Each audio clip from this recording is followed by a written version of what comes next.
I'm in agreement with the idea that there is a secret space program. I think my reaction always is, why wouldn't there be? The reason being that we have had secret programs, scientific programs, for a long time. In the United States in particular, we had the Manhattan Project, which was the development of the atomic bomb. We kept that secret very well.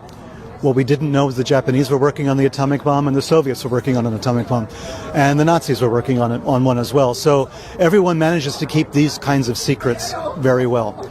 Today in the United States, we have the Patriot Act. We have all sorts of ways for the government to keep secrets from the people, especially after 9/11, so that the possibility that there exists a space program being run, let's say, by members of corporate America or the military-industrial establishment is very possible. Why wouldn't there be? If our scientists truly believe that the world is becoming less habitable, whether global warming is caused by humans or not is not the point. If it's happening and if the planet is becoming less inhabitable, then it means that some scientists, some organizations who can create some form of space travel will be desperately working on this. My fear is that those first seats will not be taken by people like you and me. It's going to be taken by people that we really basically don't trust and don't like. And they'll be the first ones off planet. That bothers me. So do you think that that's the primary motive behind this thing as well then? It's like they have an idea that the planet is dying, things are failing on this level and they need to go elsewhere? We're running out of clean water. We're running out of clean air. We're running out of room. We're running out of food. Fossil fuels are almost gone, almost depleted.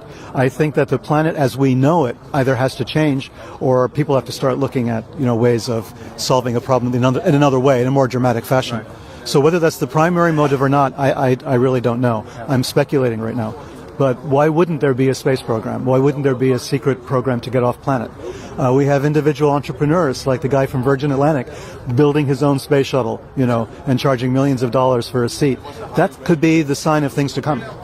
So does this incorporate ET in the picture at all? Does it, do they have to be part of this? Or can all this be human, created? Can we have the technology basically from the start of this? Well, we had a lot of technology that we took from the Germans at the end of the war that people didn't realize existed. Sorts of alternate forms of energy, for instance, alternate forms of aircraft, of aviation technology, et cetera, et cetera. A lot of that already existed with them. Based on that, and with the possibility that there has been contact, ET-type contact, if we put those two things together, we have a tremendous engine of technological development of which we may not be aware in general terms.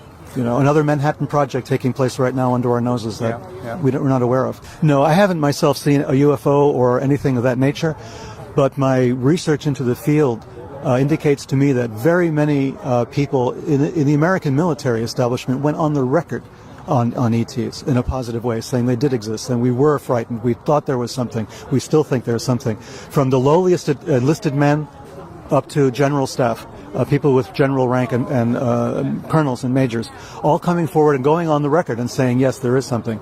So I have to kind of believe that.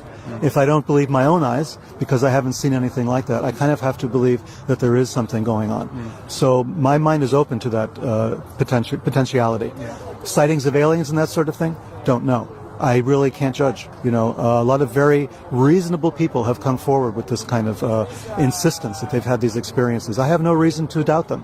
Some of these people are very good witnesses. They were impeccable witnesses. So either they're mistaken, and if they're mistaken, it means that there's something very strange going on, where a reasonable person comes away thinking they've met an alien or been abducted by an alien, a law enforcement officer, a military man, scared out of his wits for something like that. It happened for a reason. So was it a setup? Was it a government or a military program? If so, we have to be very afraid. If it was not, we still have to be there's still something going on that we should really pay close attention to. Now, just a final question. From your particular kind of perspective, there's an incredible amount of UFO activity down in South America. Yes. You've been focusing primarily on, the Nazi connection, going out, right, to South America. Is there anything, in your view, then behind that? That these are, Nazi old programs running, It's an excellent place for that type of experimentation to take place because much of South America where these sightings are taking place is remote. We have the Andes Mountains Cordillera running through the backbone of South America, for instance. We have a lot of secret installations that were set up there after the war and even during the war. Nazi installations in particular, research facilities that were built there.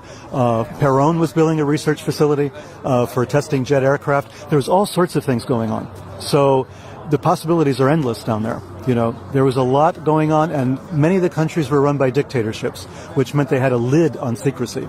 They had a lid on information. No one could find out. So there's a black hole of information in South America from the late 1940s until really the 1990s and even beyond.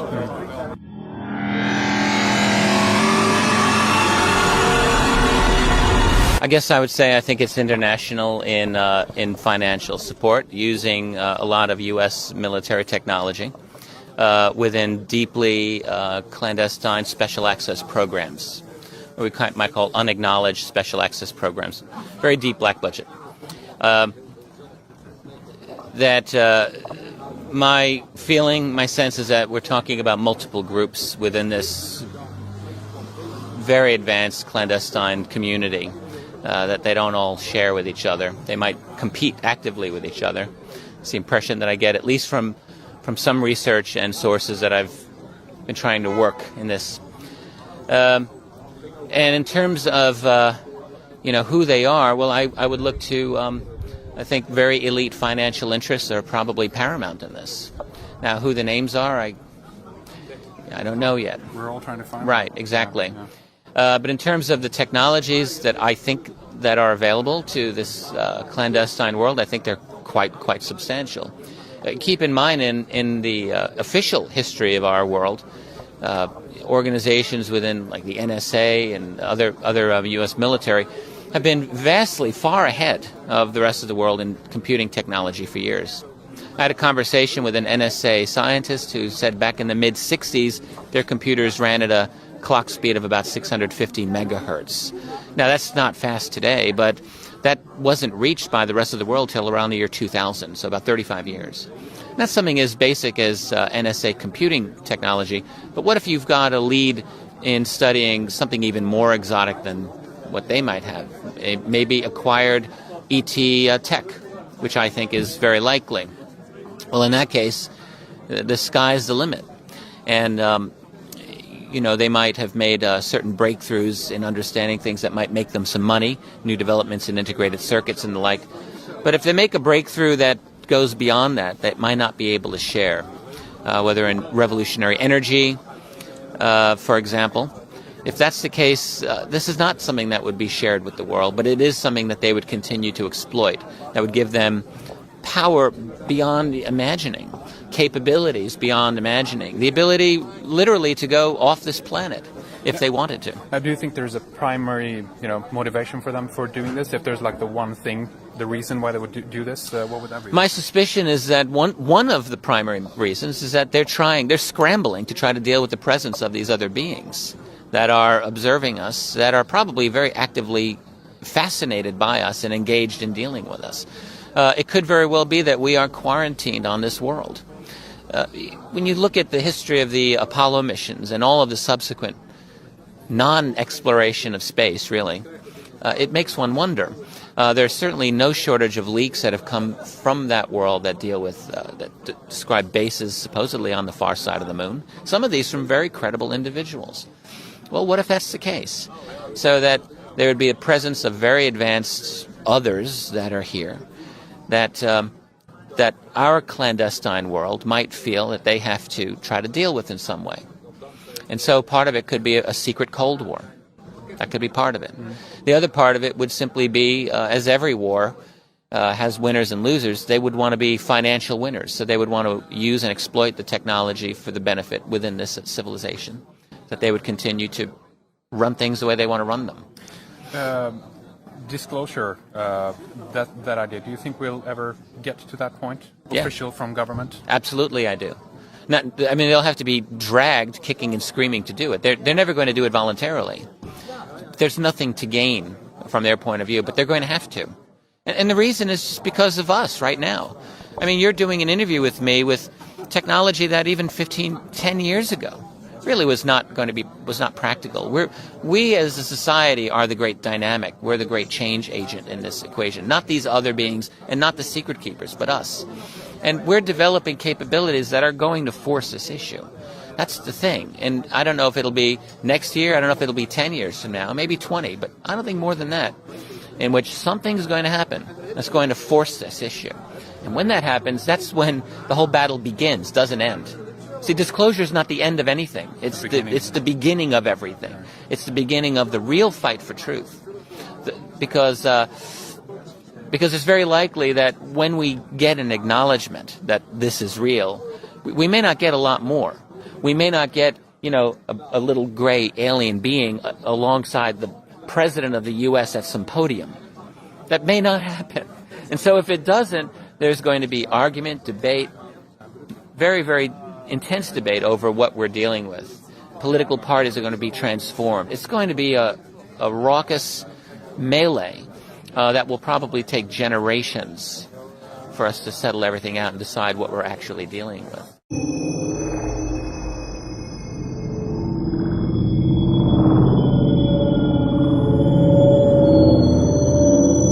I have, yeah. I've seen, I think, on 2 occasions what I would call a UFO. I don't really talk about it a lot, but both of them were odd. Not spectacular, but definitely odd. On one occasion, I was with my son, who was a very little boy at the time, and it was a crystal clear blue sky in my neighborhood. Now, I happen to live near an airport. I see aircraft every day. And in this particular instance, I saw an intensely bright light against a blue sky. It was the brightest daytime object I've ever seen in my life, other than the sun itself. So I was struck by how reflective this object was, and I just stood and watched it, just like this. And I couldn't make out a shape. I couldn't make out what this object was, and I was very curious. Meanwhile, my poor little son, who was 3 years old, started to wonder, what happened to my dad? He's turned into a statue. So I could hear him calling for me, asking what was going on. But I felt like if I took my eyes off this object, I was going to lose it, which was ridiculous because where could it go? There was nowhere for it to go. But I had this thought, don't stop watching, don't stop watching. But eventually I had to turn to my son, who was going crazy down there, wondering. So this is what I did. I pointed, just like this, so I wouldn't lose the object. I turned to my son for about 1 second. 1 second. I turned back, and that thing was gone. Now, what is that? I looked for the next 5 minutes across the sky trying to find this thing, and it was not there. Was it some intelligence just giving me a little tap on the shoulder? Yeah, maybe. I've thought about it just about every day since it happened. I had another case when I was walking with my family. We had the family dog. It was in the evening, nice night sky, very thin layer of clouds. And this is many years later. It was with my daughter, who was about 8 or 9 years old, and in our house, I'm Mr. UFO, so I talk about it a lot. And I just said jokingly, hey, wouldn't it be funny if we looked up and saw a UFO right now? My daughter and I looked up like this, and sure enough, we saw this object moving at a high rate of speed across the sky. Not as fast as a meteorite, but much faster than an airplane. And the thing about it is that it went into this thin patch of clouds, very thin, and never came out. So if it was a meteorite, and I still hold out that possibility, but if it was, it just so happened to burn out as it hit this very thin patch of cloud, just when we happened to look up. I don't know. I am convinced that there's an interaction, a mental interaction, at least in many of these cases. These things somehow, I feel, can get inside our head. There are many cases in the literature of people saying, I had an urge at 2:30 in the morning to sit up in my bed and look out my window, and I saw this glowing orange ball of light. I've spoken to people this has happened, and I've read many cases similar to this. There are a number of instances where witnesses will say over and over again, I felt like it was reading my thoughts. I really have no reason to doubt that after my own 2 experiences. And it wasn't like I felt someone directing me to do something, but it was very odd. Do you feel that this was ET or man-made? Oh, I don't know. I don't know. Well, my feeling is, and I could be wrong, is that if it's got the ability to get into my head, I suspect it may not be ours. but that could be a limitation of my own thinking on it. I've talked about a breakaway civilization enough times. Would they have the ability themselves to penetrate human consciousness? And sure, the answer is they might. One source that I spoke to that I have reason to think knows something about this, just said to me basically that in certain of their sciences, this classified world is vastly ahead of the rest of us in computing, in nanotech, in AI. So maybe they have this capability. Biotech also. Certainly within what we know of U.S. conventional military capabilities, they've been working on technologies to screw with the human brain for a long time. A lot of the weapons that they used, even back 20 years ago in the first Gulf War, were designed to generate a panic and disorientation in enemy soldiers. And I think they were quite successful. That's 20 years ago. So I think they've got some capabilities now. The problem with the UFO phenomenon today, especially, is when you see something that's bizarre, it's really sometimes hard to know what are we dealing with. Are we dealing with the us or them? I think that both of these factors are part of the equation. And I think there's multiple us's, and I think that there are multiple thems. And maybe, just maybe, multiple relationships within that. I think we might really be dealing with a very complex, secret Cold War going on.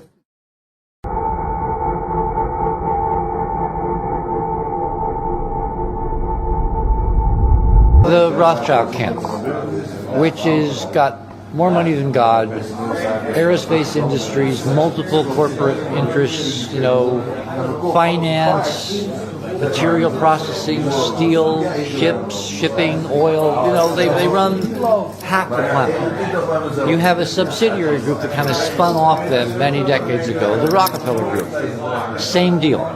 They have both been developing in secret this kind of physics and technology in cooperation with military, government. There's this unholy alliance, what Eisenhower called the military-industrial complex. Then you've got Dolan's breakaway civilization, which I think Vril and I have correctly identified as the Nazis. You could say they're neo-Nazis, they're the great-great-grandchildren of the old guard Nazis. They are the inheritors of the technology that Kamler was developing in Czechoslovakia at the end of the war, that went underground, and in 60 years, who knows what they could have developed. It's very misleading to do projections that a given culture is this far ahead, that far ahead, because it's not linear. This physics is literally a godlike power. It puts you in the position of God compared to an average human being. So you can't put a number and say they're X number of years ahead. The fourth group is, I think, the ancient ETs family, who are, I call them the pirates. They're the bad guys who have been manipulating Earth history for a very long time. And they were the ones that inculcated certain ideas in the Nazi philosophy. People like the Thule Society and Baron, whatever his name was, I forget all their very strange personalities. And they're the ones that Joseph and I argue about, because he doesn't want to admit that the Nazis didn't do this on their own. And I see clearly the fingerprints of someone using them for their own purposes as manipulable slaves, even though they think they're the master race. Anthony sees something, right? He pointed this out. Then you've got two last groups. You've got good guys who are trying to help in a prime directive mode, a la Star Trek, Gene Roddenberry, who are also our cousins. They're also human. And humans have a stake in what other humans do or don't do. I mean, look at how we rose to Haiti's assistance, arrived from Japan's assistance, because they're part of the human family, even though they don't live here. They are operating apparently on the very prime directive, a la Gene, And he probably got it from them. They're the ones who have been trying to lift us evolutionarily out of this plight we're in. But they've got certain rules, which is, you can do all kinds of mathematical symbols and wonderful art and crop circles, but you can't land on the White House lawn and say, are you guys nuts? You're doing exactly the wrong thing. And finally, I think we've got people showing up to just see how it's going to come out. And I use people in the broadest sense. Observers. They're aliens. They're observers. They're probably not stakeholders. They probably don't really, they're not involved, but they're so curious. Are these folks going to make it? Are they going to take control of their destiny? Are they going to figure it out in time? And remember, it only takes 2%. And I have stats on Facebook. When I post something, 2% respond. The other 98% just are readers. They're observers. Like most people in life, they're not participants. That's why the 2% can win. Because everybody else just kind of sits around and says, oh, okay, I'm going to go with this crowd because they're winning. That's why we have a shot. We can be the 2%.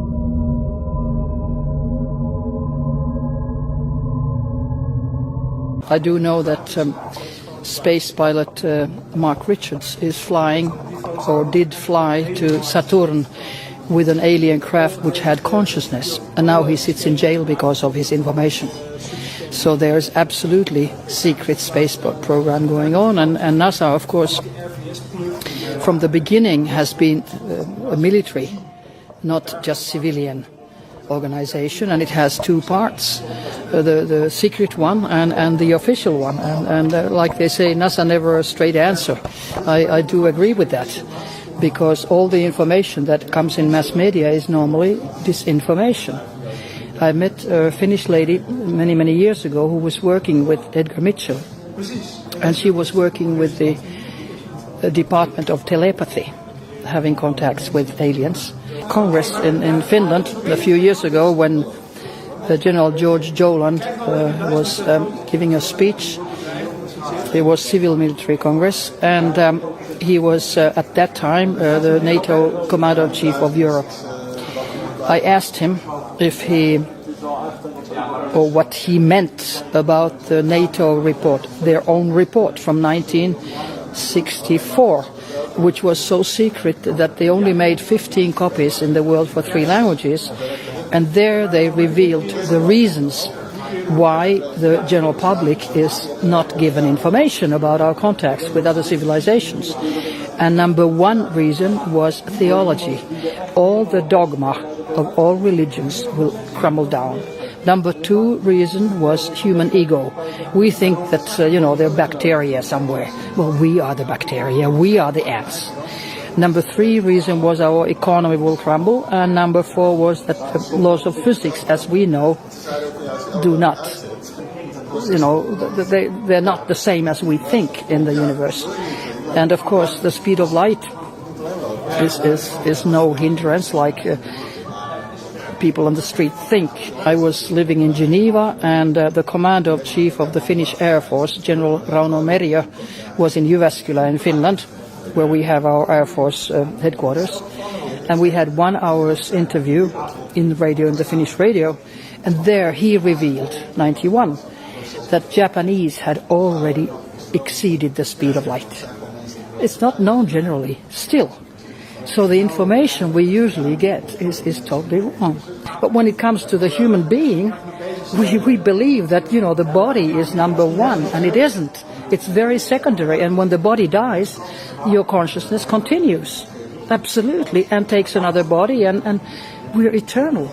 And I think that changes a lot. So remember, UFO question, number 1 reason for secrecy is religion's dogma goes kaput. The control also then goes kaput, perhaps. They control us, and they don't want us to know that actually we are eternal, because then you're free. And when you're free, you don't listen to authorities. They can't control you.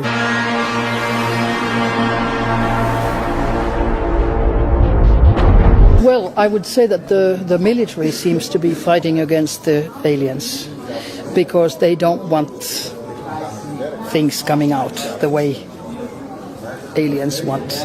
And I am, unlike some others I know, believing that ETs are good. Because the negativity, abductions, kidnappings and whatever, in my mind they are done by the military, especially in NATO countries. It's always the military who is also implanting microchips. And the whole human race should be microchips. I don't think it should be, but military wants it. Sure. All they want is good weapons. And what is a better weapon than take over the brains of the children and the whole population? Since the 1960s, we have been test flying and flying craft which have been derived from alien recovered vehicles. The technology has been around since the 1960s. I can tell you that a number of astronauts and various pilots from different countries, particularly the United States, have flown these craft, including Gordon Cooper, who I knew. I didn't get that information directly from him, but from others. And it's been going on for quite a while. And there is definitely a secret space program, and has been for quite a long while. Now, the actual purpose of it is what is debatable. Is debatable. Well, if there's one motive, like one primary source why they would do this, what do you think that would be? I think one possible reason is that this planet's in trouble and we need to establish colonies elsewhere. And some of the aliens who are on our side, if you like, who want to help us out of compassion, have lent us a lot of their technology so that we can achieve that. Have you ever had any personal experiences, either seeing UFOs or even further contact experiences? I have, yes, but my sightings of UFOs are, I would think, on average once every 15 years. I've not seen anything in the sky that remotely could be ascribed to an extraterrestrial spacecraft since about 1997 in Puerto Rico. I've been to Puerto Rico a lot because it's an alien base and a lot goes on there. And you're certain of that that's what's going on there? I'm 100% certain. And so are most of the islanders. And you don't feel that this could have been human technology that you were saying? You get the feeling that this was ET? Definitely. The creatures that are seen typically in Puerto Rico have bug eyes, which I don't know of any humans who have them like that. They are typically those types of creatures. And they are based all around the island, in the oceans around the island, and on the island itself. For example, in the El Yunque rainforest.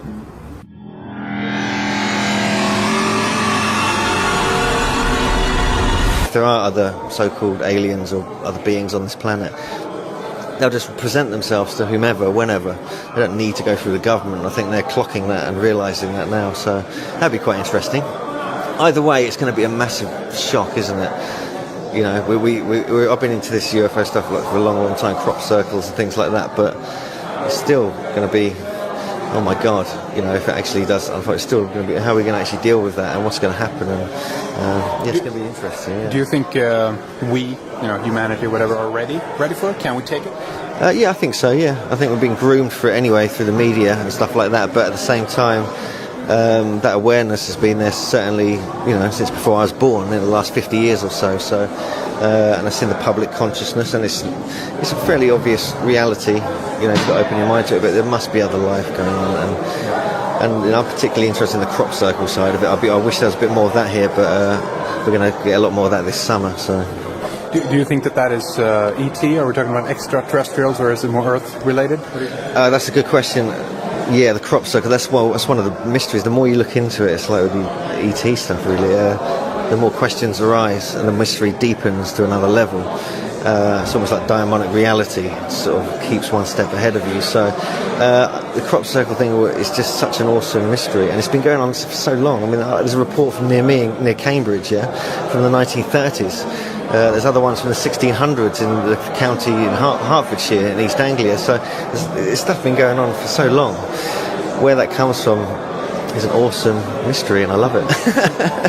yeah, I've definitely seen a few UFOs, and I've seen some light phenomena at ancient sites, and in the whole crop circle country. I mean, I've had what I thought was an abduction experience when I was in my early 20s, so that was very powerful and very strange, and to this day I don't know if it's just a very vivid dream. So I was kind of into that stuff anyway, so it could well have been, but it still kind of has a profound effect on me. It makes you realise that you're dealing with something much bigger than yourself.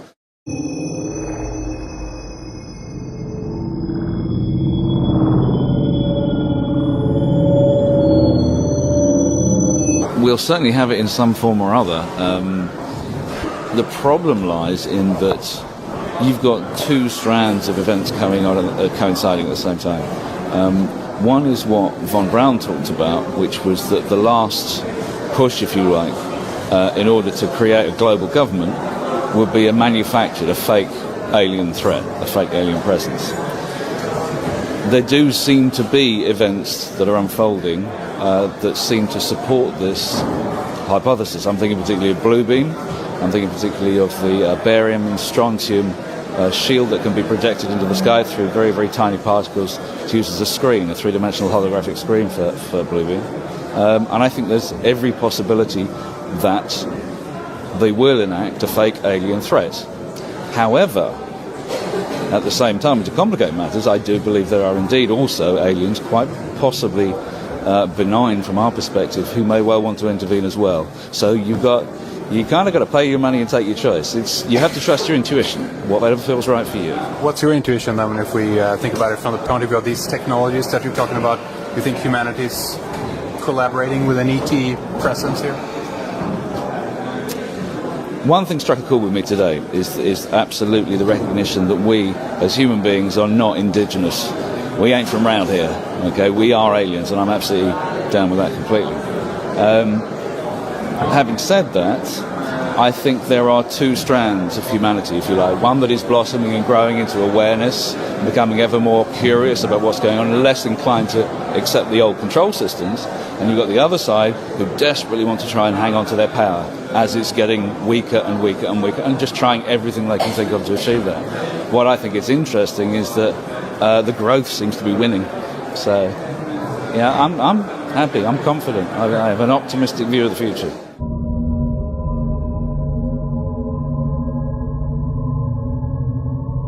I basically believe that maybe different ETs were fighting in the beginning, and now I believe that we've joined and that we're fighting with some in support. And the other thing that could be taking place is that there is an ET that's been a guardian to fight off others, and now they've basically asked us to share in some of the fight and some of the battle and support them, and that we are going out into deep space, and that Mars and other planets are basically being traveled to regularly, and we have patrol craft going around the planet all the time. The human race is a foolish race. They are not standing up to find out the truth. If somebody tells them the truth and about the UFOs and that they're out there and they're flying and they're battling and the war is going on, they just like, oh yeah, duh. And so, I let them think that I'm a little bit crazy, because I am, but they're a lot stupid. And I mean, it's just not possible to stay stupid and stay ahead. Mm-hmm. And we're going to lose our freedoms and the rights we have on this earth and maybe in the galaxies if we don't stand up, get it right, and start demanding the truth. Do you have a hunch in terms of what it is that you're looking at when you see some of the footage that you've shot, that this is nuts and bolts type of technology, or do you think that it's more exotic than that? Are we looking at some kind of plasma energy ships, perhaps? What's your hunch? We're definitely looking at some advanced ships that are advanced more so than they were 40 years ago. At 16 years old, I saw a lot of battling going on all night, and those craft were slower, their beams wasn't as strong, they couldn't fire as far, and now the ships fly faster, they can change speeds more. It all boils down to whether it's one lie, 2 lies, or 10 lies in a row, it's we're being lied to. If they don't give us the truth, I believe that we need to stop, and the people that are paying their property taxes or other things, give the government an IOU until you tell me the truth.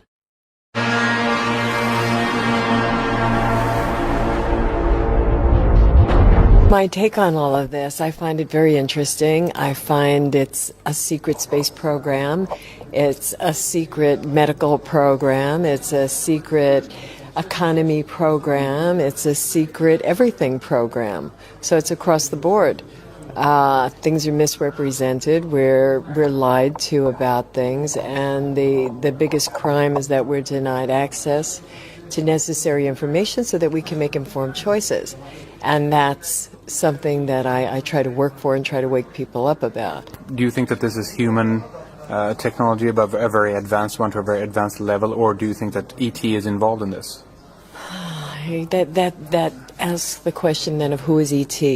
And, there are a lot of conversations that I've had with different people, and they will give me an explanation about the laws of physics, which would govern the life forms that could possibly exist. And then I have to say, but how can you give that as an example? Because if you never go outside the box, you'll never see anything, because you'll be like everyone else who's been told that doesn't exist. So it's like, okay, it doesn't exist, doesn't happen, we're not going to see it, even when they see it. Are things covered up? Yes.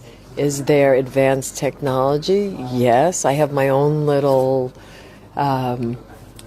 find that I came across years ago in an old Omni magazine from 1979, where they talked about computers being set to record long-distance telephone calls, and they would record certain keywords. So this was in 1979. And when they were talking about echelon and, oh, this is terrible, look at what they're doing now, I said to Richard, I had this article and I saved it in Miami. And unfortunately, paper doesn't hold up there, and I have no idea where it was. So I tracked down the issue of Omni magazine, and I got it. If you guys would like it, I can email it to you, that article.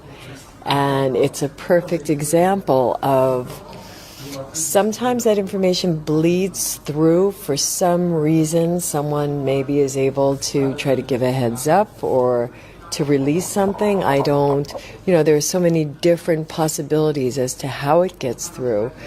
But the bottom line that I got from it was how advanced technology is.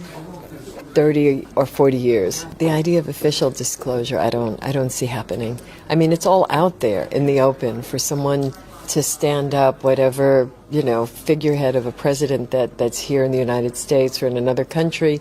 They're just giving the party line of whoever has backed them or whoever is in control for whichever group. I mean, I think the reason things haven't fallen apart is because you have all of these factions, trying to, do each other in or to climb over each other, so they keep some sort of a balance. Have you ever personally had a sighting or furthermore even a contact, something like that?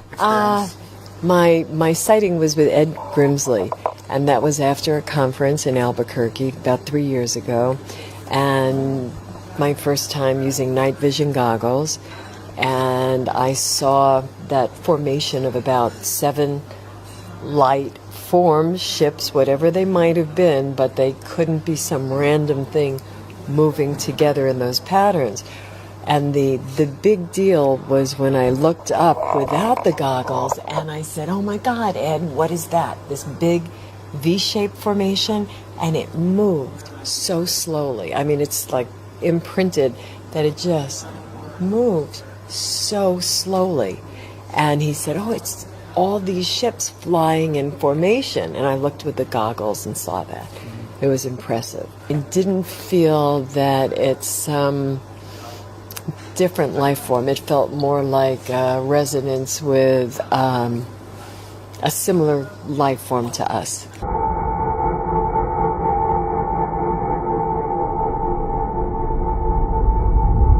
But I don't think they're gonna announce it officially. I don't believe that there's too much at stake for them. I don't see how they're gonna pull it off. Reality is so strange, and of course you got your gut feeling. It can be even true that one of my speakers is an agent, because reality is so strange. So I can't say anything about that definitely. Of course you've got your feelings, that's why I invite them. But things are so strange that, yeah. So I try to stay in the middle with a lot of things. With a lot of things.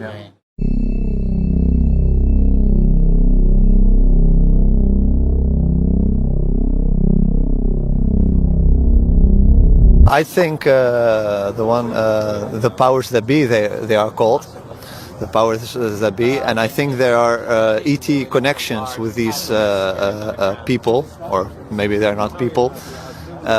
They get help from above to do this whole cover-up thing, because I don't think humans are capable of organizing such a big cover-up. I haven't heard that much about the secret space program itself, and that there are apparently these battles up there. And I'm sure there's all kinds of other intermingling groups, also black ops people from the States and wherever, from these big companies that are apparently 50 or 100 years further in their scientific and engineering development, which I'm really interested in. Now, have you ever seen anything yourself, personal experience? No. How about you? I've seen something. That was very recently, and I asked for it. It's the first time I'm mentioning it publicly, so... Definitely, all of the above. I think there's lots of different factions as well, fighting amongst themselves, not necessarily alien, but more Earth-based, Yeah. But I do think there's something non-human behind it all. I think they've been here for a very long time. I think a lot of these are our progenitors. It's our technology. It is us. All the stuff on the moon is ours. All the stuff on Mars is ours, from a previous and earlier, more advanced civilization. I mean, the Vedas tell you that as well. Quite possible they're still around, without a doubt. Do you agree with that? Yeah, I think so. Yeah, it just shows that it was already been written down in the ancient history, and now it just repeats itself, and it's.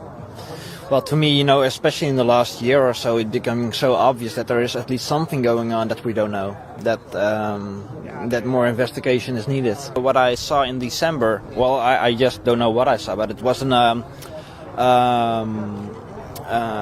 flash for about 1.5 seconds or so, and it just lit up the whole sky, but it wasn't like, it looked like there was something like a ball flying.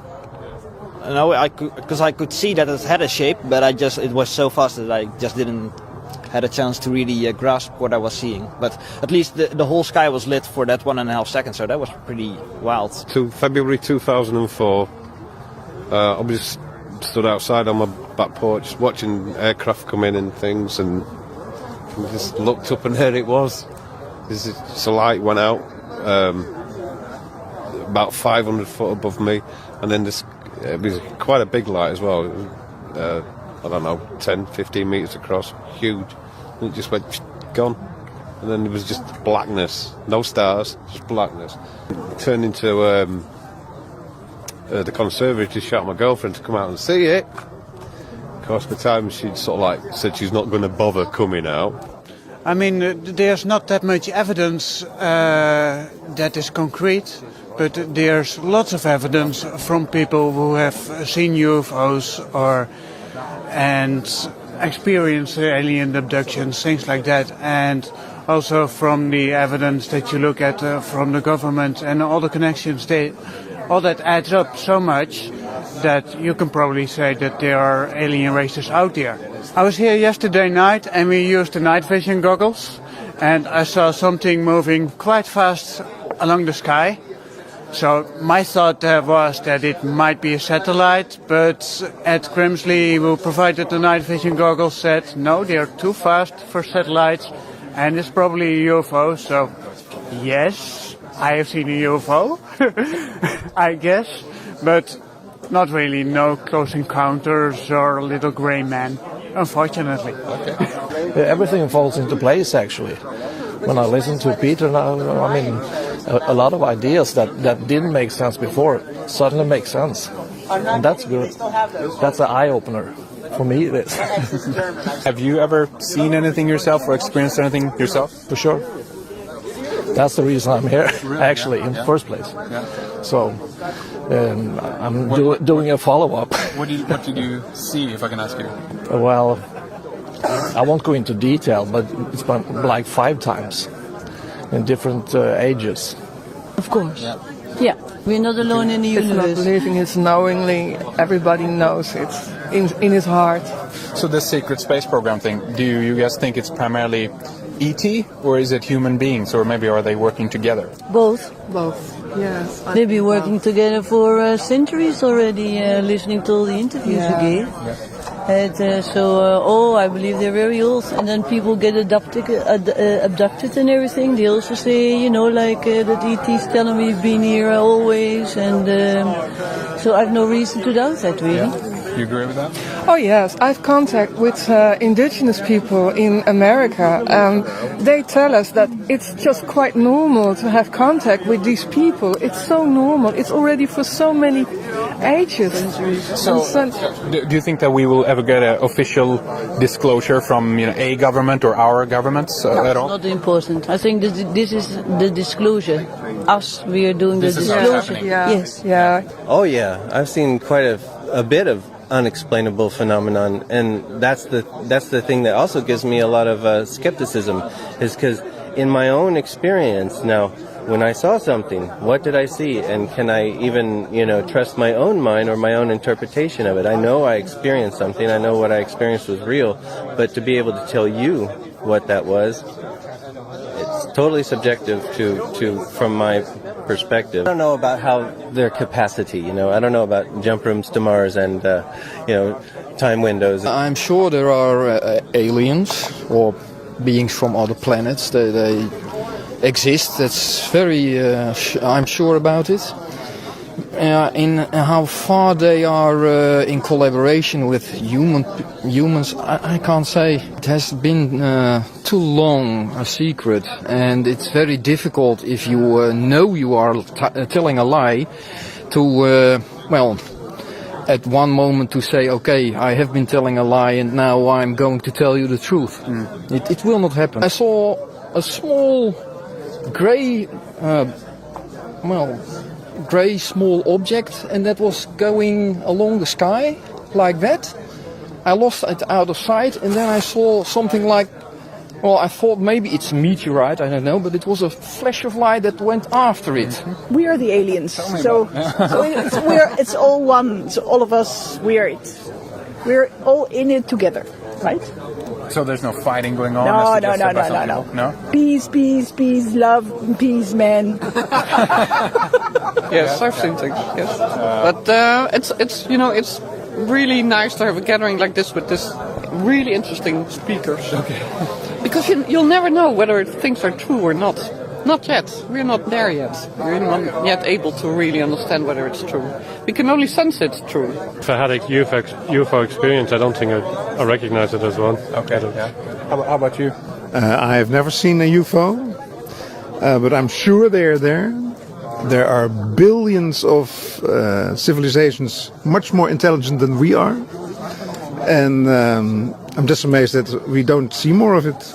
Well, yeah, I think there's something definitely going on up there, and we're not being kept in the light, are we? It's not in their interest to tell us everything, obviously. I think they must have been scared, when they got up there and found all those buildings.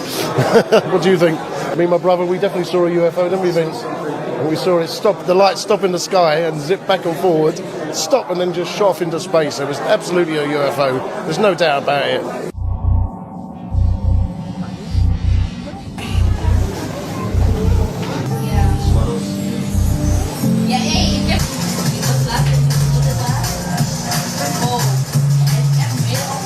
You don't know if they exist because you can't see them. Do you believe in life on other planets? Yes. Because I also hear some time ago that we found water on other planets. So That's you right. never know. Why do you think we haven't made contact with the aliens? I think it's just hard. But we don't speak our language.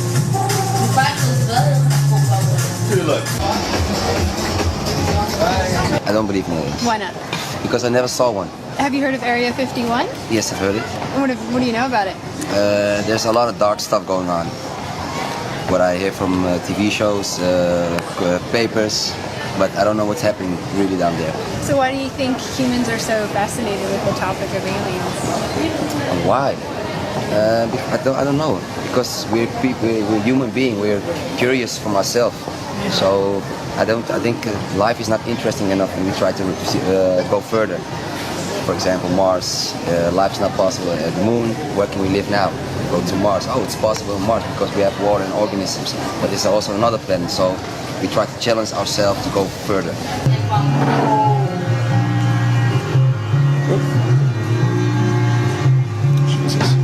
I certainly think that aliens exist. And why is that? Because the Earth is a small planet, and I don't know what's out there. And yeah, I'm just sorry, my English isn't that good, but I just think aliens exist. Do you think that we'll ever make contact with them? I hope so, but I don't know. Do you think possibly our governments might be covering something up? I've been hearing some stories about Illuminati and things about, how do they call them? Freemasons? Yes, Freemasons. Vrijmetselarij. Yeah, and I think the government, if they know something about aliens, that they wouldn't tell us about it.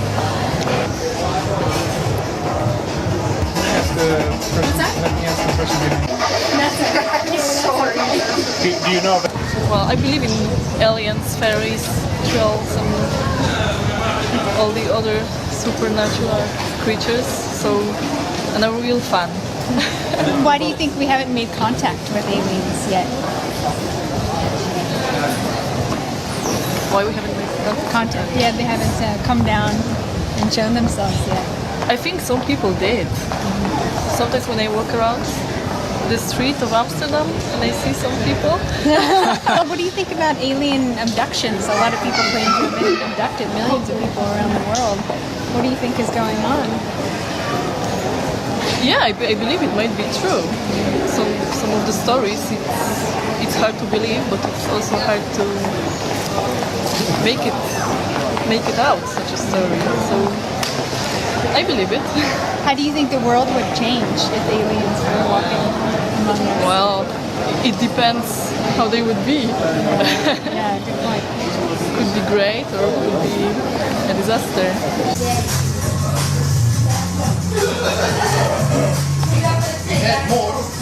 I think so. They exist somewhere, but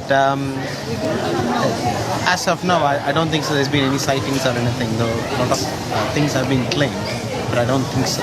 That's my opinion. And what about you? Yes, in some forms. Yeah. In what forms? Maybe somewhere in outer space. We haven't found them yet. So maybe more technology is developed. We might find something out there we don't know yet, isn't it? Do you know that the U.S. government has developed some crafts that actually look pretty alien-like? A lot of people talk about them developing alien technology and possibly getting that from aliens. And developing it in Area 51. Have you heard about the crash in Roswell, New Mexico? No. Oh, you haven't heard about that? Okay. How about crop circles? Have you ever heard about crop circles? Yeah. Do you think they're alien? Are they made by UFOs? Possible, but it looks very nice. But it looks very uniform, isn't it? Okay. Yeah. It's massive. Possible. Possible. We don't know. Last question. What about alien abductions? Millions of people around the world claim to have been abducted by aliens. Okay, no, a definite pass. I don't know.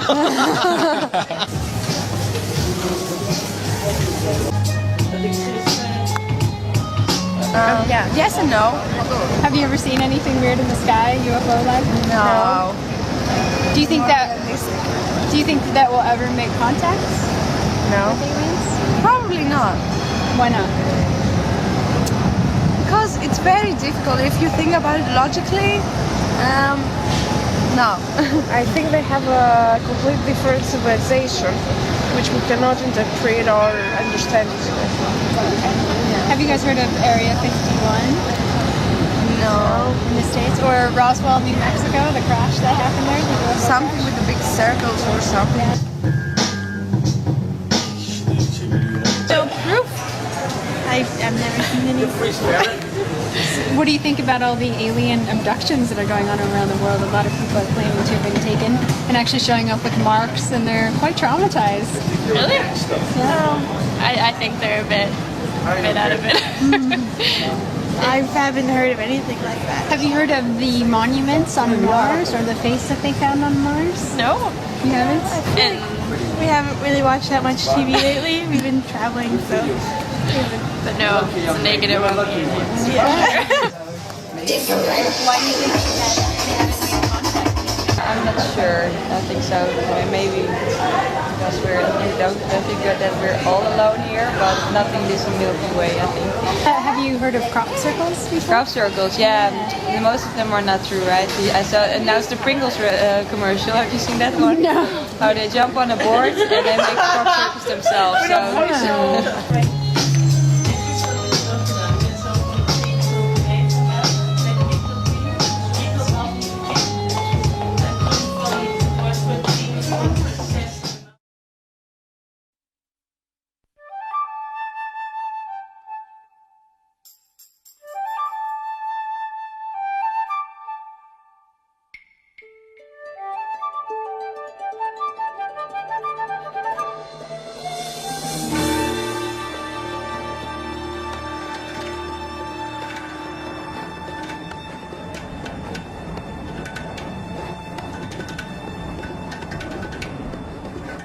In some places, the Earth is still much as it was when it was young, barren, void, and lifeless.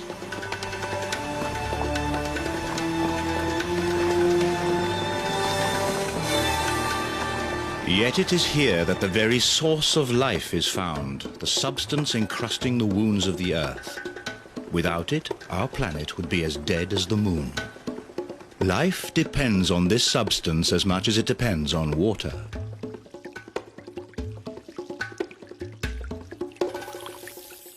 It is water that washes this mineral from volcanic rock and takes it down to the oceans. Wherever rivers feed into a drainless basin, these saturated waters form vast lakes, some of them veritable inland seas. But climates change. As rainfall declines, the rivers that feed such lakes dry up.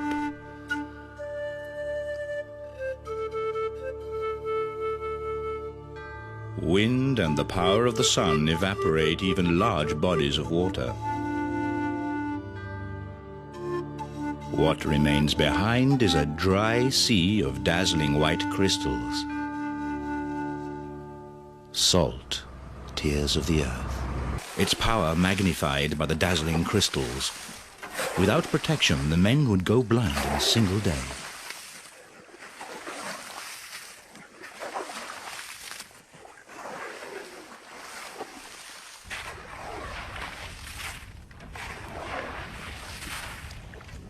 Each heap of salt weighs 1 metric ton.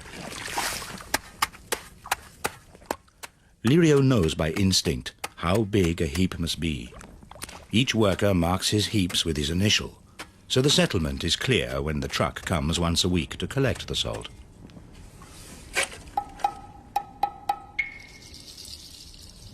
For the sake of this white crystal, blood, sweat and tears have been shed throughout millennia. Human blood, sweat and tears contain about as much salt as does seawater. Just to survive, the body has to take in 5 to 10 grams of salt every day.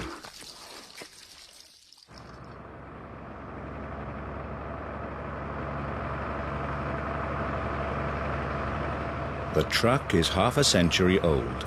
It's been smuggled from neighboring Chile, the continent's richest nation, to its poorest, Bolivia.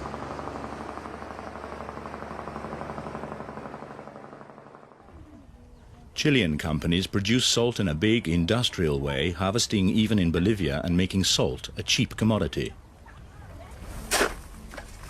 With their manual production, the small family businesses around Colchane have to struggle against powerful competition.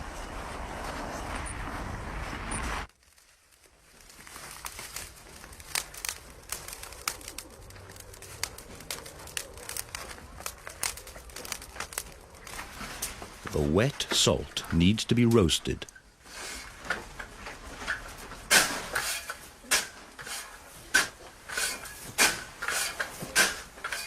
Above the timber line, cactus and desert brush are the only fuel available.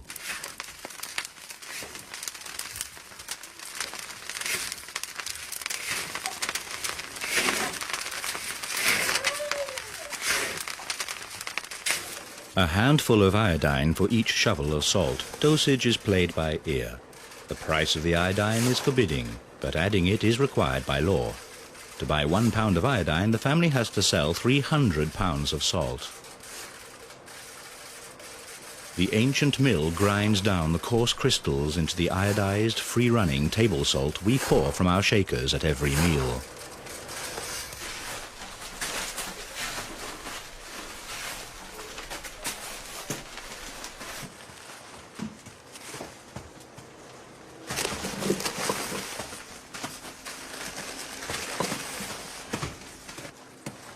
Colchane still supplies much of Bolivia with salt. Doña Lupe's plastic bags with the red design are found in grocery shops all over the country.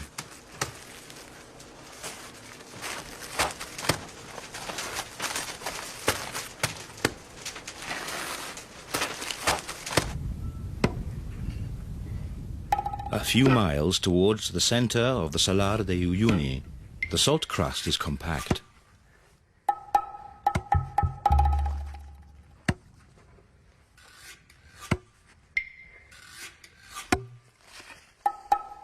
This compact salt calls for a different harvesting technique.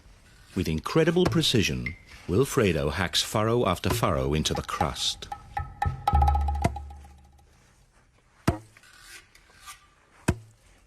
If the salt doesn't break at just the right spot, he's been wasting his time because he can only sell blocks weighing exactly 33 pounds.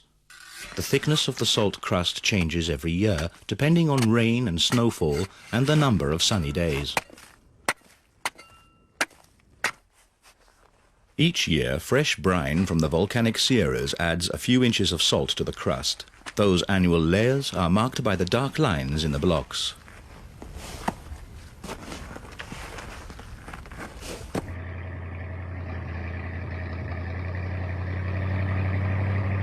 Every 2 days, Don Martin takes his and Wilfredo's harvest back to the village on his 1952 Dodge Transporter. A plastic bag always hangs underneath the engine to catch dripping oil. At the end of the trip, Don Martin simply pours it back into the system.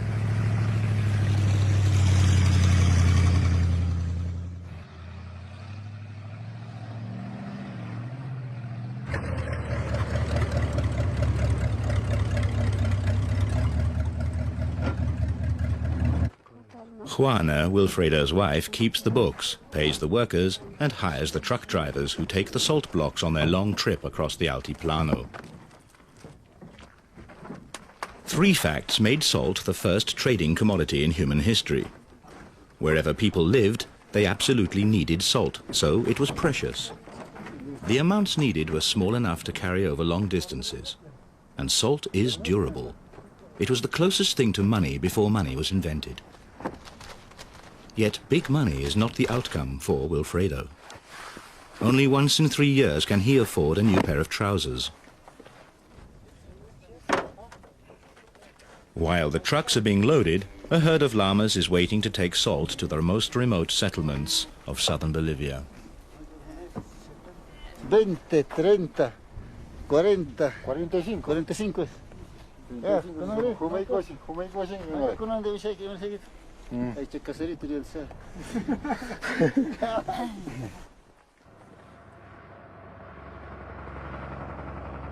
At the other end of the desert, the bus makes a stopover at the village of Hirira. It runs 3 days a week. Then the driver, who is also a mechanic, rests for 1 day. Another 3 days are spent on repairs to make sure the ancient vehicle will not leave its passengers stranded in the middle of the salt flats.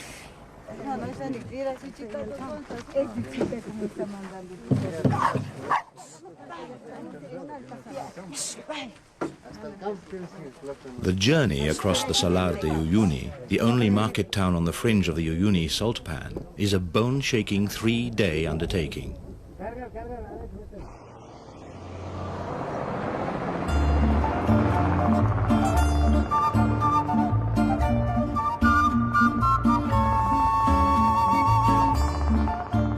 Even though the only 3 fords across the swamp are marked and fortified, surface water makes the ground treacherous until long after the rainy season. Straying from the track could mean the total loss of a vehicle.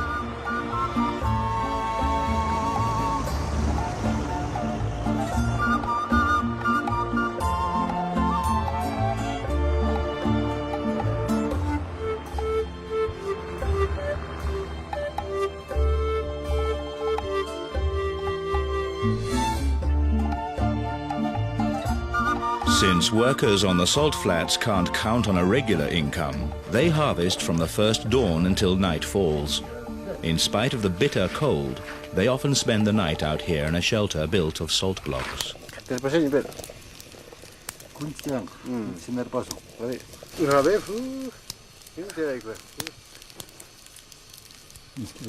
Some of the campfire tales are thousands of years old. Pachamama, the Earth Mother, had to flee from her furious husband. On her flight, she was separated from her children. Crying with sadness, wherever she rested, the goddess shed her tears on the land. These are the salares, the many salt lakes in the Andes, the tears of Mother Earth.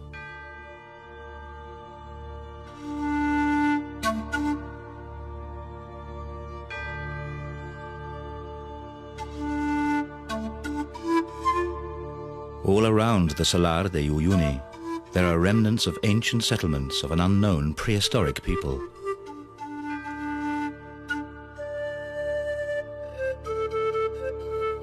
The ghosts from a distant past remind us that higher civilization only became possible because of salt and near salt deposits, on the Altiplano, as well as in other parts of the world.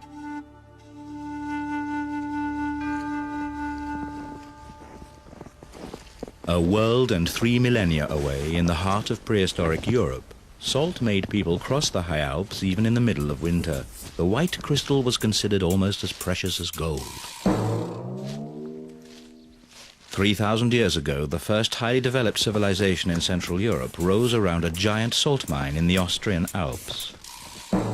Thousands of miners worked at this place. It gave its name to a major era in Celtic Europe, the Hallstatt period. Hallstatt simply means the place where salt is found.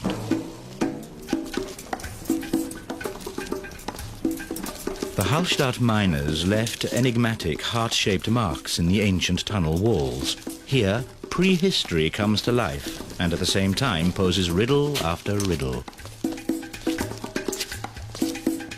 This thick rope made from bark fiber disappears directly into the rock in the old salt workings. A forgotten thread of history, picked up again by archaeologists.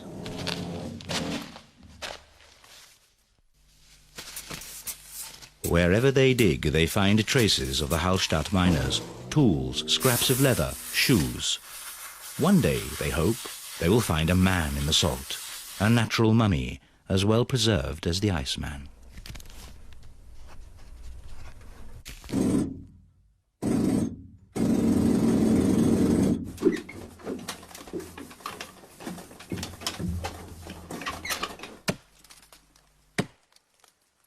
The archaeologists are using their finds to reconstruct the first tools of bronze and iron and try them out.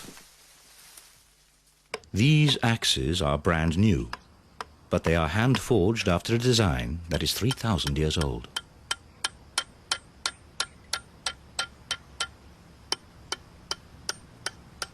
The great salt deposit that would attract so many people, how was it found?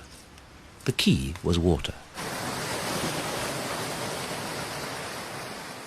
Salt springs gave the clue to the underground treasure. 130 million years ago, tectonic forces pushed up the Alps from an ancient sea floor.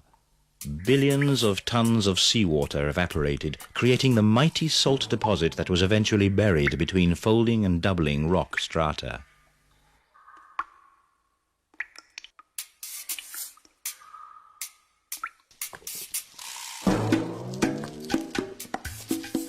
Long before Rome was founded, the Hallstatt people were following the salt springs into the bowels of the mountain. As early as 1200 BC, the new metal tools of the Bronze Age made mining possible. A new craft was born and brought civilization to a wild mountain region. Centuries later, salt monopolies would secure the power of royal dynasties.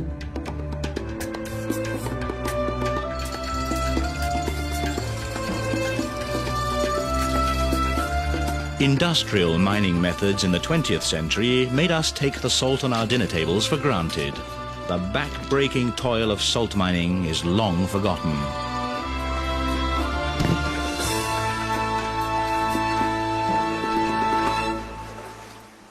Salt is still being mined here today, which probably makes Hallstatt the world's oldest enterprise. Through a system of channels, cavities are filled with water to wash the salt from the rocks. When the brine is saturated, it is pumped out of these chambers.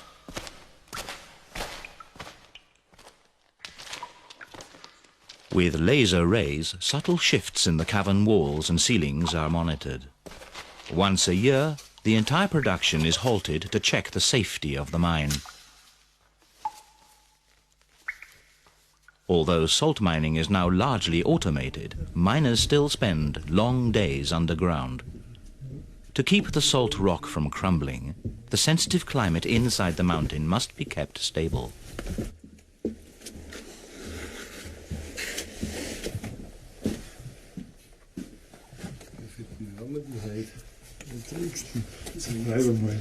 Humidity, temperature and oxygen content are constantly controlled. 15 kubikmeter. 15. 7 Grad. 7 Grad.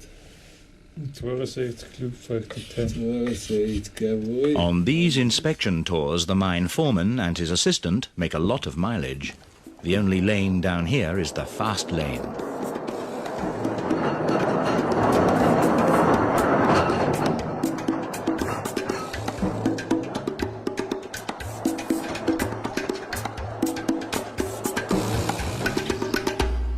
From Hallstatt, now a World Cultural Heritage Site, the world's first pipeline was built in the 16th century.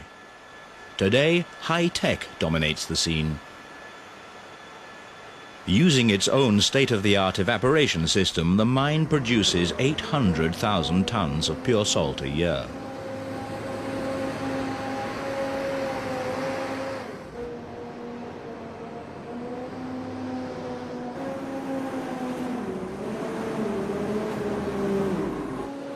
In modern Hallstatt, salt from a primeval ocean is being extracted from the depth of the Alps by dissolving salt in water. In contrast, an ancient method based on the very opposite process is still in use on Portugal's Atlantic coast. Here, salt is extracted directly from seawater. Work starts at 7, meaning Valdemar is expected at 7:30. After 7:30, the boss gets impatient.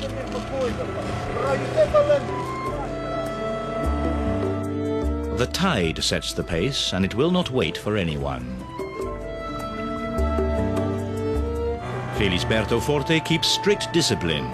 For 60 years, the president of the Aveiro Salt Cooperative has been going out to the salt gardens with every incoming tide. Naturally, he has little understanding for latecomers.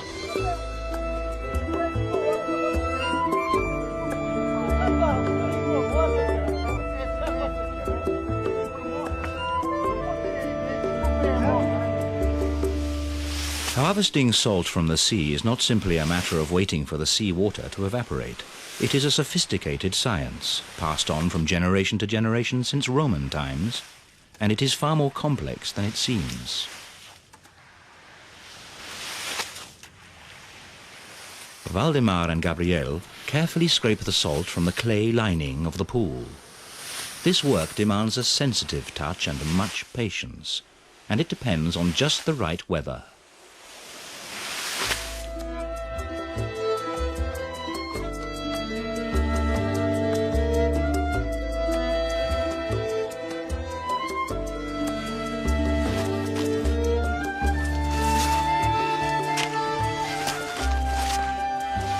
Each week, the last in a sequence of 8 pools is ready for harvest. With 170 pounds of salt on their heads, the best way to move is run. The man with a full basket has the right of way. Stopping would mean dumping the load or breaking his neck. And there is haste too. Only a few men can work here at the same time. And the harvesting season only lasts from July to September. Then the autumn rain will flood the salt gardens. Before salt was produced in a big industrial way and shipped around half the globe, people in many places of the earth needed to toil excessively for this necessity of life.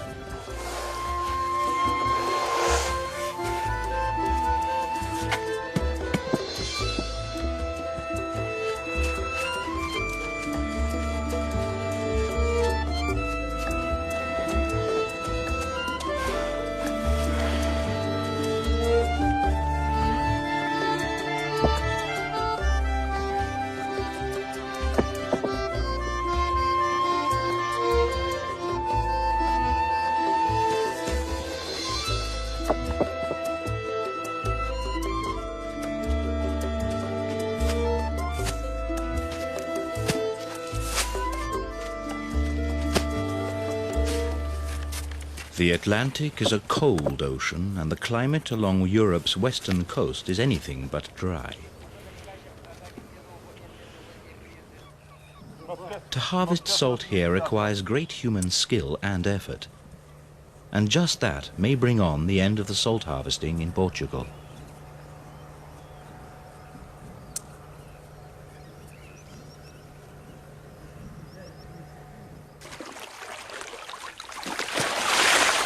The men have been working hard in the heat. They've moved several tons of salt. Finally, they can relax. Thousands of miles further east, 2 men are also harvesting salt, but relaxing seems to be their main activity.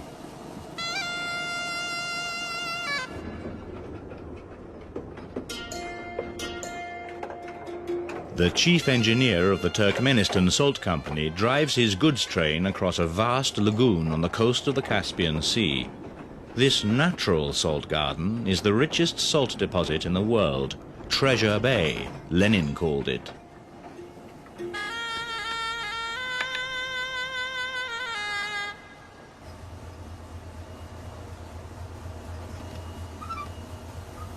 As soon as the train arrives, Greg and his mechanic start up the salt factory.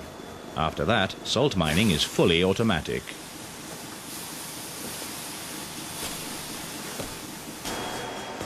At least as long as the old lady can keep it up. She's been in service for 15 years, twice as long as expected.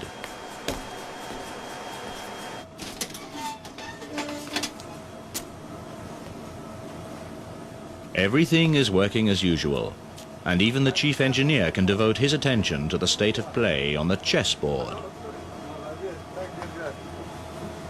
Meanwhile, the salt machine untiringly loads carriage after carriage. Each one holds 10 tons of salt and takes only a few minutes to fill up.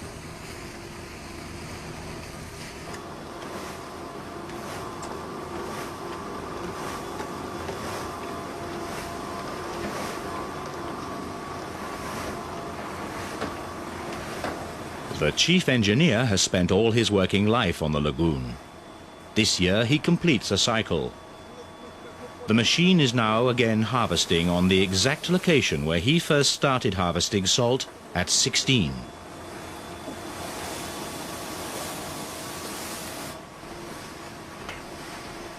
It takes an experienced man like him to keep the machine running, because there are no spare parts. Made in the Ukraine, it dates from the days before 1991, when Turkmenistan was a Soviet republic. Today, Turkmenistan is independent. The salt reserves in the lagoons of Turkmenistan are immense. Even though the machine eats its way through several square miles in just a few weeks, harvesting seems to be a never-ending story. The salt is constantly replenished by fresh seawater that flows into the shallow lagoon from the Caspian Sea and then quickly evaporates into the sky in this extremely dry climate. Two huge rotary heads penetrate 6 feet down and scrape away the soft, soggy crust of salt.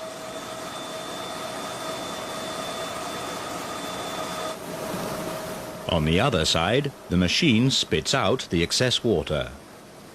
In the arid climate of the surrounding steppe, it takes about 25 years to renew the salt that has been harvested, exactly the time the chief engineer has spent out here.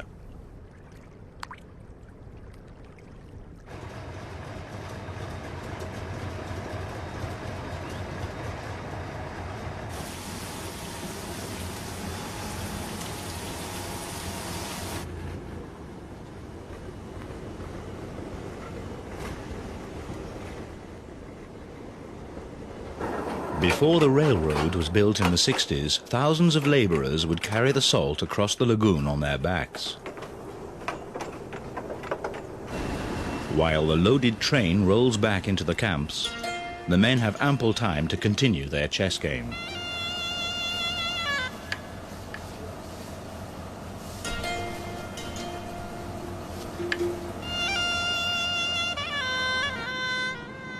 Nowhere in the world is corrosion as aggressive and rapid as here. Vladim needs oil and more oil as well as expert knowledge to keep the venerable machine in working order. The relaxed atmosphere of the chess game is deceptive. Only natives of the Kazakh steppe have been able to endure this harsh climate.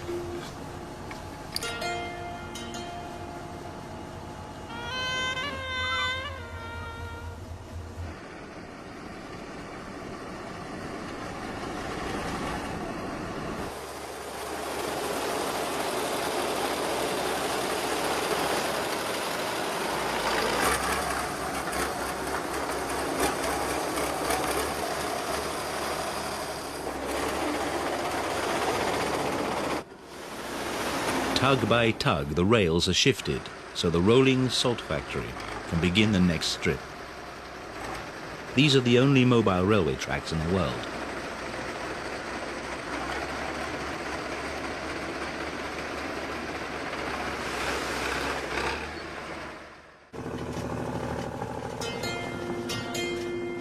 The 50-ton train must be steered over the wobbly rails with utmost care.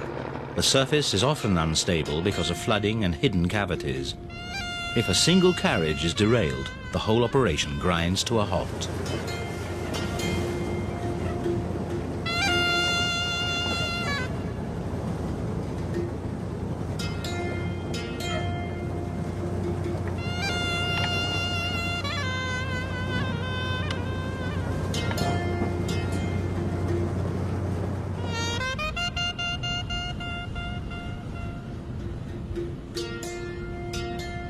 During the Stalin era, this lagoon served a double purpose. The lagoon was a gulag, and its object was the mass destruction of political enemies. Endless columns of forced laborers would be marched across these salt flats. For hundreds of thousands, it was a journey of no return.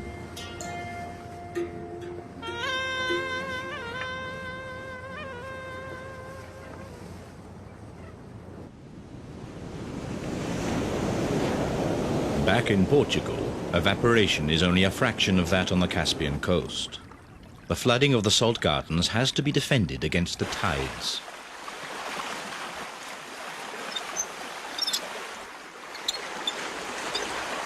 Felisberto Forte opens the water gate of the main basin that feeds the entire salt garden.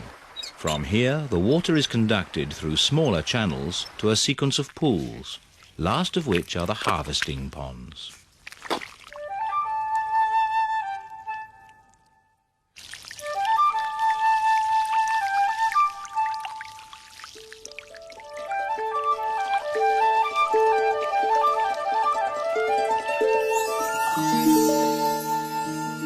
Step by step, with every new basin, the salt concentration gradually increases.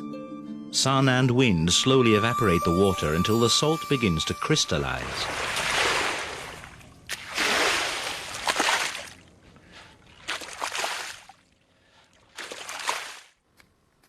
If a basin holds only a few liters too much water, the salt will not crystallize. On the other hand, if it dries too fast, a thin crust will block the evaporation. This delicate balance must be constantly checked and regulated.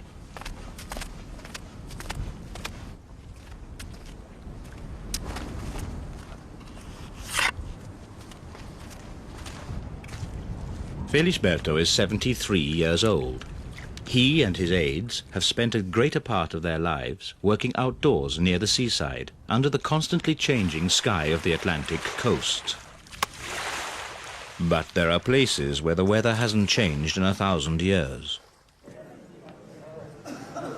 400 feet underground, the salt pits of Wieliczka near Krakow, Poland, have been the workplace of countless generations of miners.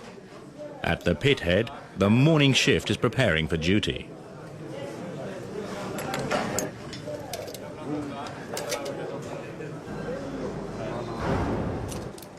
Although these men are going down into an ancient salt mine, their job is no longer to mine salt.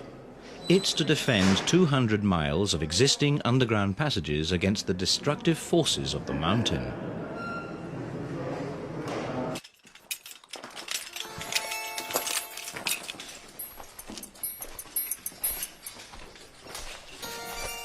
Even the way to work is extremely difficult for the miners.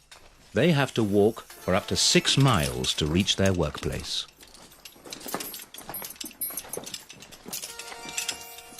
Shafts and tunnels are being conquered back by the salt, with crusts and crystals relentlessly encroaching through the walls.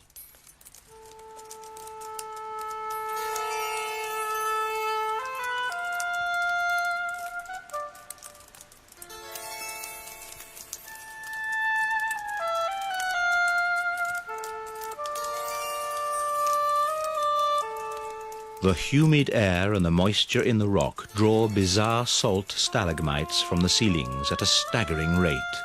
One can almost watch existing contours disappear under tons of brittle lace.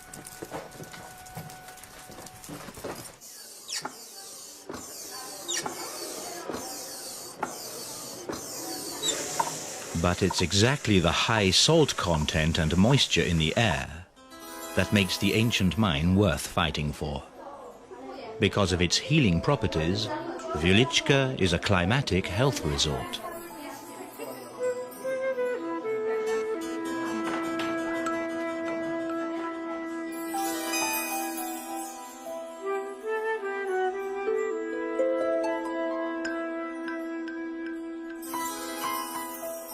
A 100 years ago, a health visit to the salt mine was a fashionable outing for privileged aristocrats. Today, the salt sanatorium is open to anyone in search of health.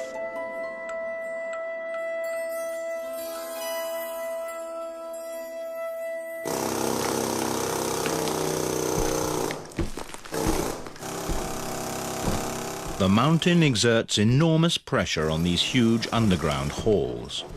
Supporting the ceilings and removing new salt crusts is tough and dangerous work.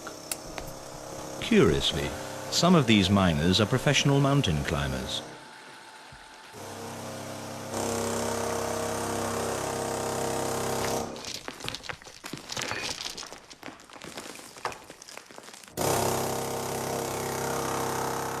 This is not just a case of propping up old workings. Here, a World Cultural Heritage Site is being saved. From the 14th century, in keen competition with Hallstatt, Wieliczka had supplied half of Europe with salt.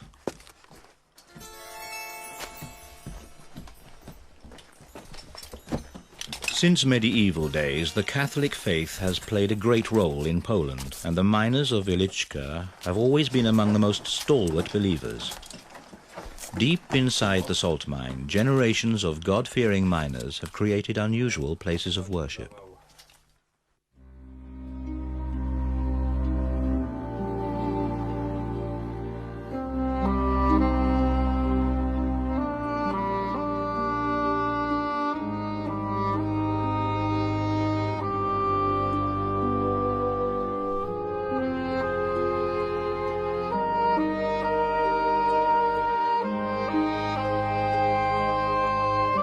Everything, pillars, statues and altars, is made of salt, and thus inexorably doomed to ruin. The high humidity gradually dissolves all contours.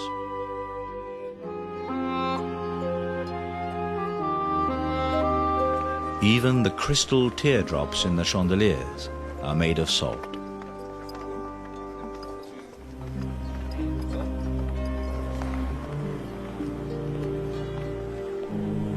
This is an inverted cathedral, not erected stone by stone, but hollowed out from inside the salt mountain.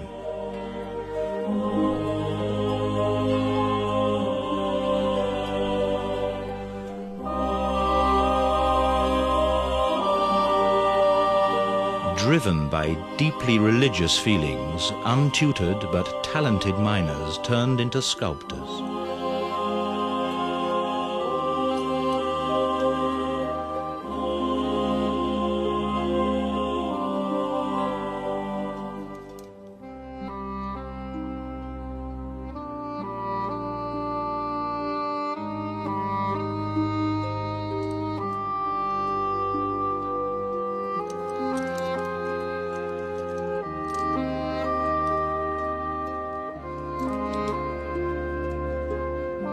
In the chapel of the Blessed Princess Kinga, masses and miners' weddings are celebrated to this day. Although salt is no longer mined here, the long history of salt in Wieliczka lives on.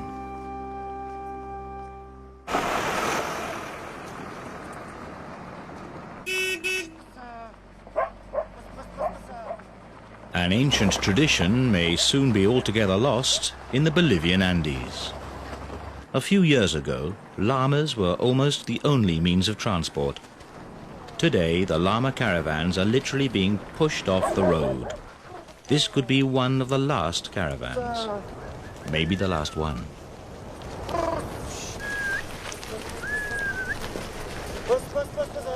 Each llama carries 65 pounds of salt. To move 1 ton, a herd of 30 animals is needed. Llamas are stubborn. Instead of cooperating when they are unloaded, they give Silverio and Agapito a taste of rodeo.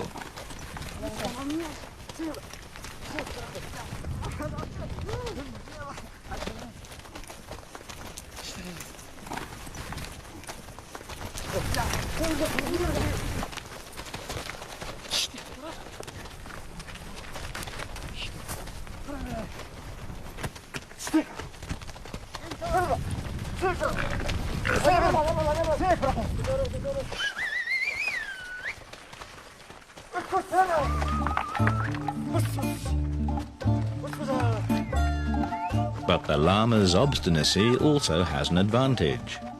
The lead animal knows the way by heart, and nothing will distract him from it. This journey across the Altiplano will take 42 days in one direction and the same amount of time to return with a similar load. They climb and descend various passes of 14,000 feet.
On the trail, they spend the night out of doors, even at 14 degrees.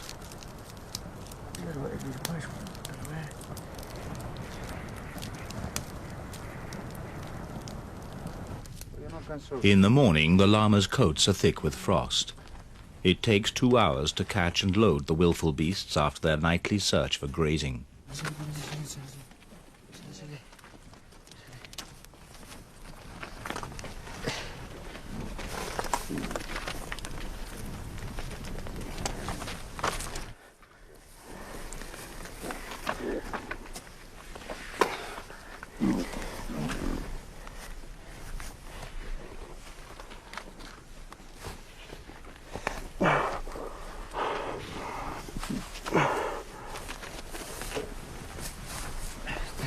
Silverio and Agapito have been sent out by their home village. They are to exchange the blocks of salt for maize. Where they come from, the altitude is too high and the climate too harsh to grow maize.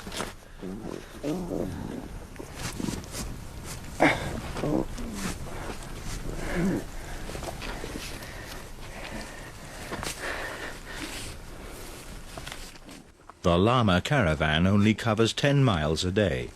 But after the 3 months round trip, the animals need the rest of the year to recover from their exertions.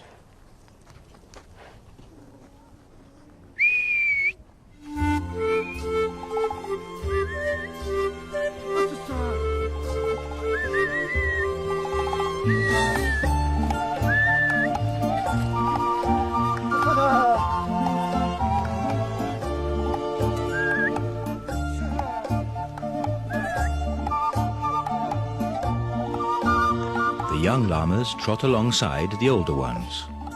Eventually, every animal in the herd knows the ancient trail across the Altiplano.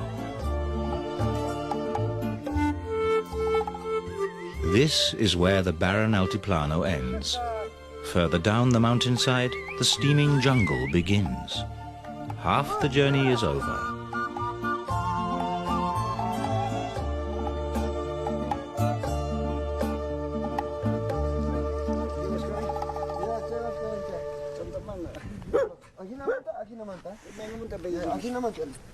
Towards evening, a customer appears and buys 2 blocks of salt.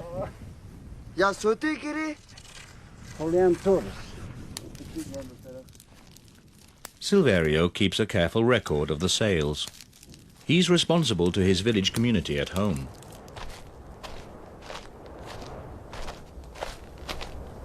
Casual customers have to carry the 65-pound load home themselves, but regulars enjoy the privilege of home delivery.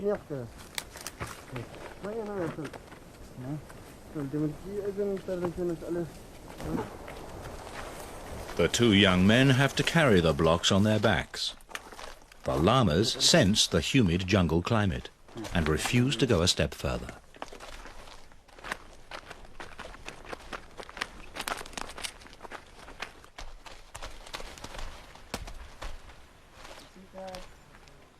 The salt is paid for with something much more valuable than money.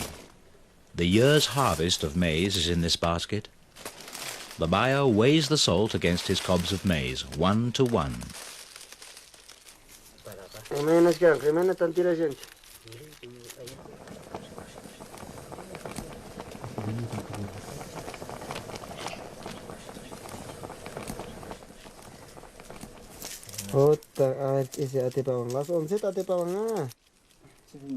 To lighten the load on the homeward journey, they separate the grains from the cobs on the spot.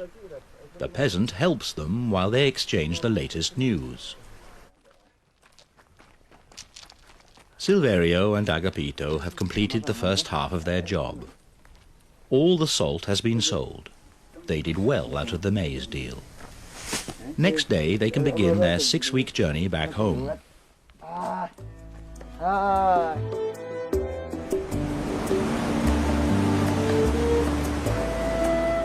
In Portugal too, the year's work on the salt mine is nearing its end.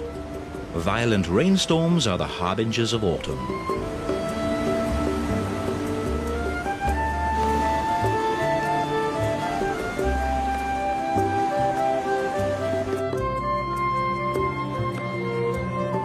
As soon as the rain lets up, Felisberto goes out to his salt garden. Everything is underwater. The harvest time is over.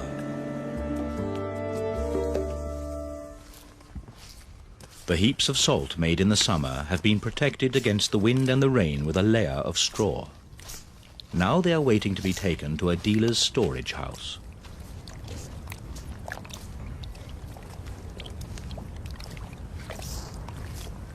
The salt gardens are resting now. The rainwater preserves the clay basins until the next spring. But the boats must be kept dry. The salt workers are not paid for their months of toil until the salt has been sold. But now Felisberto has come to a deal with an old customer.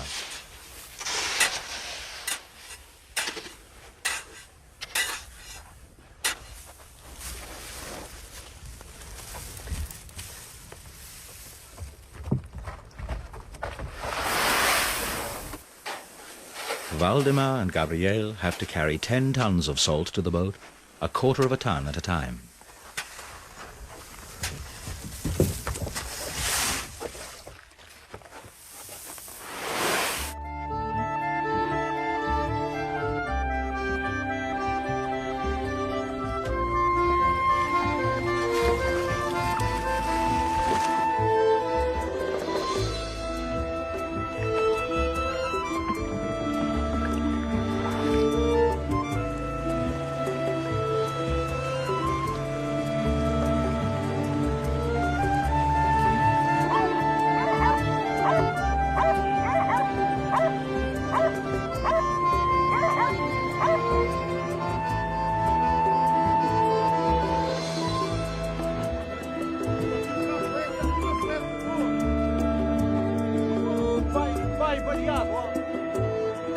A year's harvest of salt is completing its journey from the sea to the storage house.